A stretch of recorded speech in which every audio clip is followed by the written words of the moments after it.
Pemirsa, kembali di Prime Show with Ira Kusno, dan saat ini saya sudah punya dua orang narasumber, yaitu Ketua Manajemen Artis Indonesia Nanda Persada dan juga Muammar MK, penulis buku Jakarta Undercover.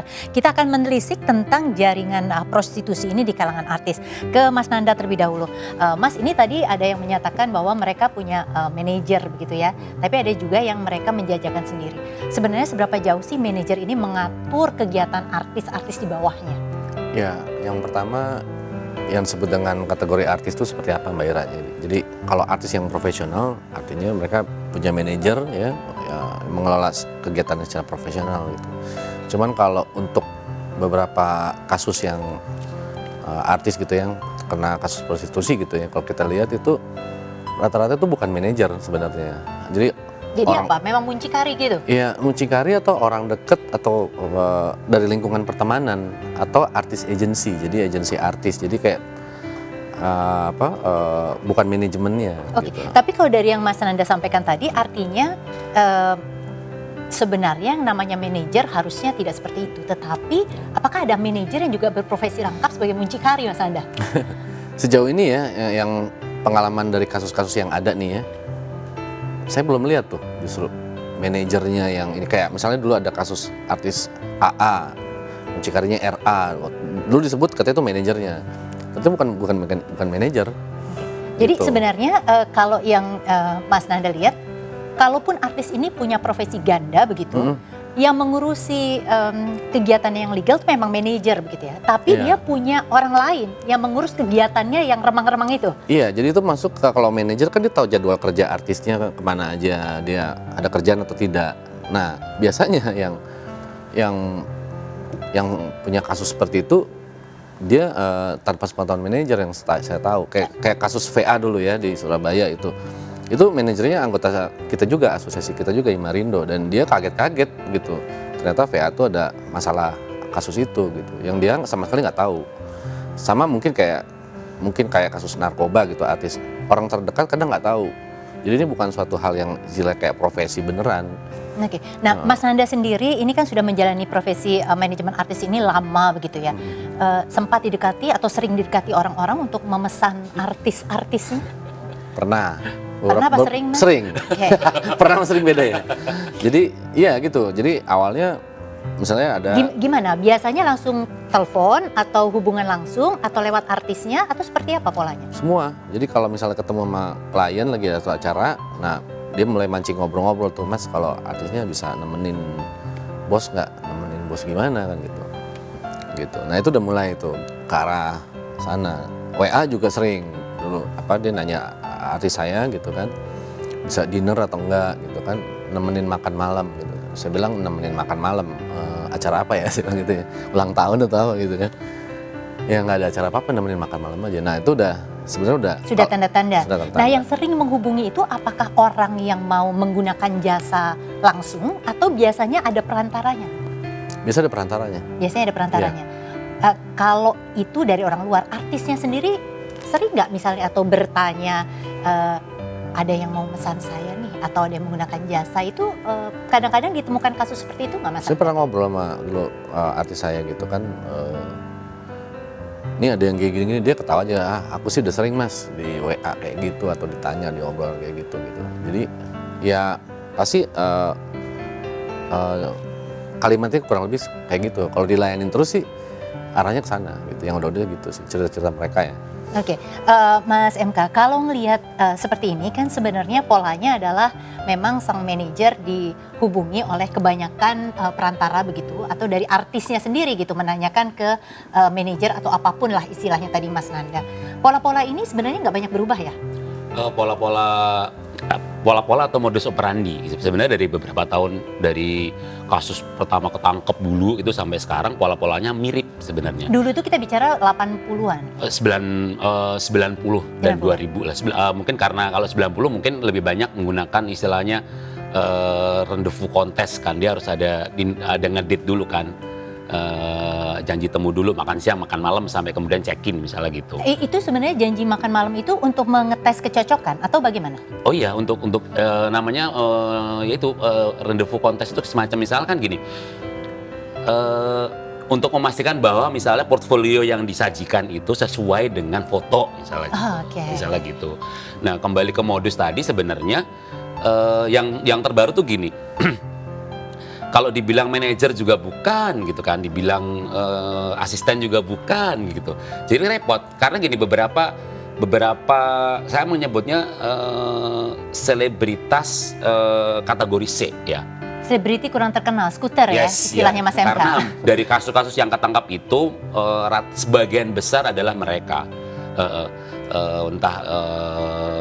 ya rata-rata secara strata popularitasnya kecil lah gitu. Mungkin seleb medsos atau pernah main beberapa tayangan TV lah beberapa pernah main gitu. Nah kalau Mas MK bilang bahwa kebanyakan yang tertangkap adalah selebriti kategori kelas C begitu ya.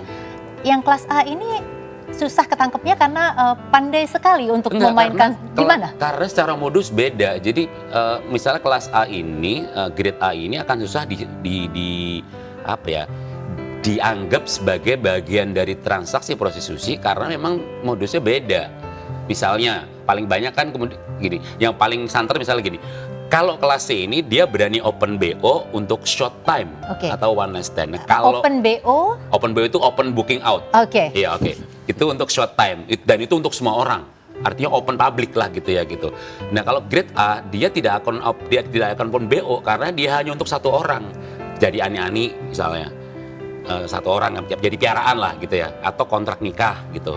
Atau misalnya cuma menerima job misalnya 3 bulan sekali tapi plesir keluar negeri sebulan seminggu gitu.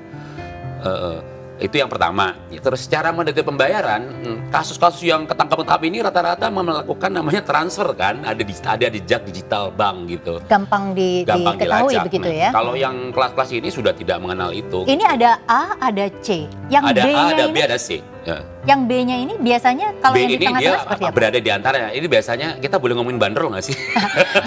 justru harus kasih tahu nih. Nanti saya mau cek ke Mas Nanda sebenarnya nih. Jadi kalau paling patokan sederhana ini masih hitungan matematika yang saya bisa buat ya dari beberapa kasus dan beberapa penelitian gitu. Jadi misalnya kalau kelas B itu rate-nya adalah dia akan bergerak dari untuk transaksi open BO-nya yang short term atau one night stand itu pasti dari 50. Misalnya gitu. Nah, grade C itu biasanya dia akan di bawahnya 50. Itu terjadi beberapa kasus-kasus itu karena makanya dari bandrol-bandrol yang ada misalnya rata-rata yang banyak ketangkep itu adalah yang grade C ini. Misalnya kasus terakhir kan Medan gitu. Karena itu misalnya kasusnya adalah itu kan open BO tapi luar kota kan, berarti berlaku hukum 2 kali lipat biasanya. Makanya mungkin open BO-nya sebenarnya cuma 10 juta, tapi karena keluar kota jadi 20 gitu.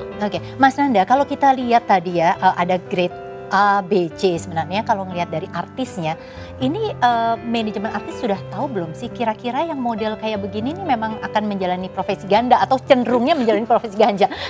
Itu kelihatan nggak sih? Ya, untuk beberapa karakter artis yang memang looknya atau konsepnya seksi, biasanya cenderung seolah bisa ke arah sana gitu. Tapi kalau yang memang image-nya memang dia formal gitu ya, post formal atau apa jarang sekali kesana. Nah, Mas Nanda, kalau misalnya seperti itu tadi, ini kan manajemen artis itu kan dia harus menjaga citra lah artis yang di manajemenin itu.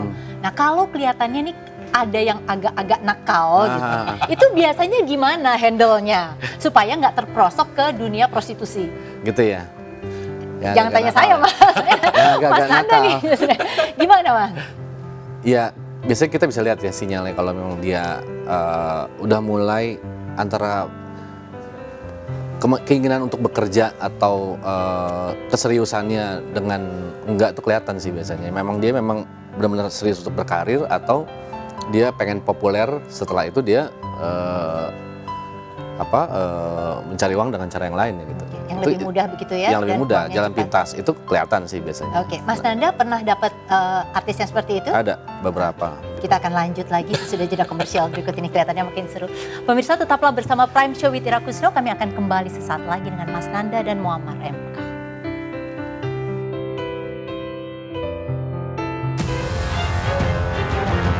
Bisnis prostitusi sudah berlangsung sejak dulu. Pelakunya mulai dari pemilik rumah bordil hingga mucikari ternama. Robi Abbas dikenal sebagai mantan mucikari yang mengaku melibatkan ratusan artis dalam bisnis prostitusi. Profesinya sebelum menjadi mucikari adalah make up artis. Dalam berbagai wawancara, ia menyebutkan prostitusi adalah bisnis yang menguntungkan dalam waktu cepat. Robi Abbas terbukti bersalah melanggar pasal 296 KUHP tentang kesusilaan dan dipenjara selama 1 tahun 6 bulan. Nama Hartono Setiawan atau dikenal juga sebagai Hartono Prapanca adalah pebisnis prostitusi kelas kakap di Indonesia. Hartono diketahui memiliki ratusan pekerja seks mulai dari mahasiswi hingga artis ternama. Pada 1987, jaringan pelacuran Hartono di Jalan Prapanca, Jakarta Selatan. Pengadilan Negeri Jakarta Selatan menghukumnya 8 bulan penjara.